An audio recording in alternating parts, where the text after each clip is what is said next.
The son of a legendary actress Mary Martin and a district attorney, Larry Martin Hagman was born on September 21, 1931 in Fort Worth, Texas. After his parents' divorce, he moved to Los Angeles, California to live with his grandmother. When he was 12, his grandmother died and he moved back to his mother's place, who had remarried and was launching a Broadway career. After attending Bard College in New York State, he decided to follow his mother's acting road.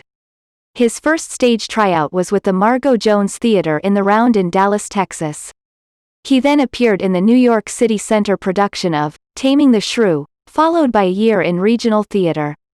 In his early to mid-20s, Larry moved to England as a member of the cast of his mother's stage show, South Pacific, and was a member of the cast for 5 years.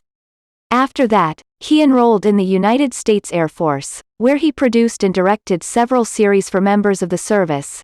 After completing his service in the Air Force, Larry returned to New York City for a series of Broadway and off-Broadway plays, especially Once Around the Block, Career, Comes a Day, A Priest in the House, The Beauty Part, The Warm Peninsula, The Nervous Set, among many others.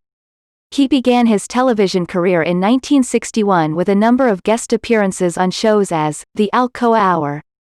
He was later chosen to be in the popular daytime soap opera The Edge of Night, 1956, in which he starred for 2 years.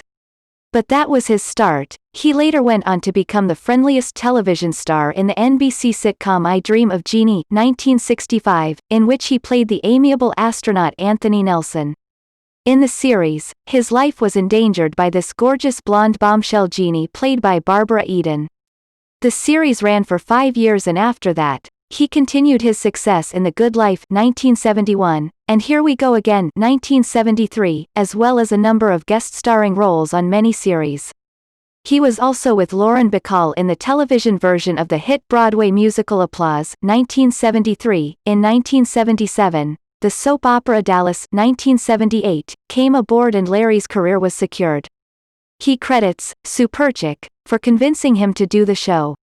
This program of an excessively rich Texas family was one of the best, beloved, most watched shows of all time as he portrayed the role of the evil yet perverted millionaire J.R. Ewing, the man who loved to be hated.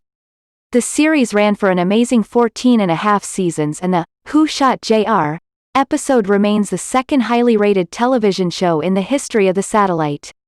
Since his name was familiar with Texas, it was suiting that he hosted Lone Star, 1985, an 8-part documentary series related to the history of Texas, for the public television stations. That aired while celebrating the 150th